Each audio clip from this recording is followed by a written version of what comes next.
Assalamualaikum warahmatullahi wabarakatuh.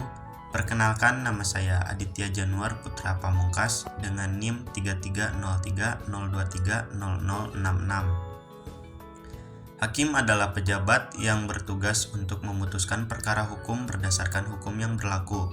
Dalam menjalankan tugasnya, hakim memiliki kebebasan dalam penafsiran hukum. Namun, ada beberapa batasan-batasan yang harus diikuti dan ditaati oleh seorang hakim.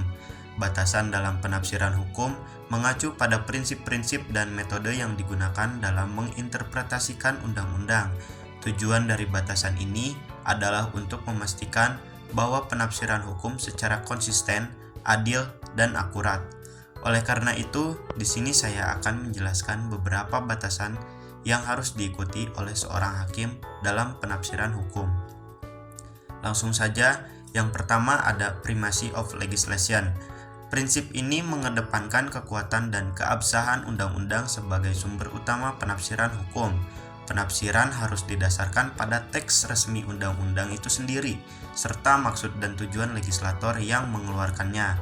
Penafsiran tidak boleh bertentangan dengan niat atau semangat undang-undang yang berlaku. Yang kedua ada interpretasi literal. Metode ini menekankan pada makna harfiah atau kata per kata dalam teks undang-undang. Penafsir mencoba untuk memahami undang-undang seperti yang diungkapkan dalam bahasa yang digunakan oleh legislator.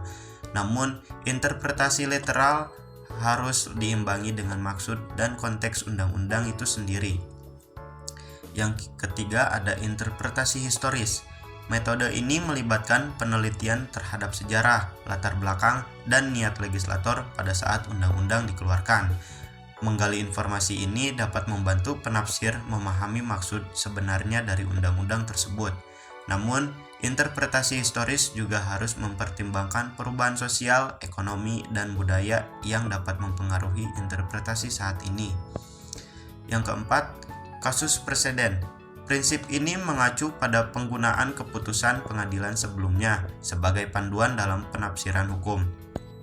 Keputusan pengadilan yang telah menjadi preseden dapat menjadi landasan atau acuan dalam menginterpretasikan undang-undang yang serupa.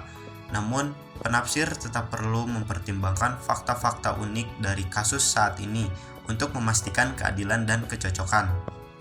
Yang kelima, asas keadilan dan kepastian hukum. Batasan ini menekankan pentingnya menghasilkan interpretasi hukum yang adil dan memberikan kepastian kepada masyarakat. Interpretasi hukum harus mempertimbangkan nilai-nilai keadilan dan memastikan keseragaman perlakuan terhadap kasus-kasus serupa.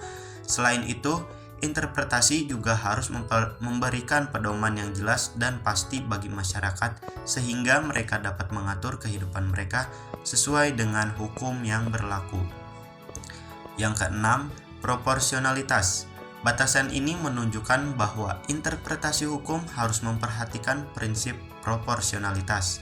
Artinya, tindakan hukum yang diambil harus sejalan dengan tujuan undang-undang dan proporsi yang wajar dalam mencapai tujuan tersebut. Interpretasi hukum harus mempertimbangkan keseimbangan antara kepentingan berbagai pihak yang terlibat dan meminimalkan dampak yang tidak proporsional. Dan yang ketujuh dan terakhir, bebas dari pengaruh eksternal. Batasan ini menegaskan bahwa penafsiran hukum harus bebas dari pengaruh politik, ideologis, atau eksternal yang tidak terkait dengan hukum itu sendiri.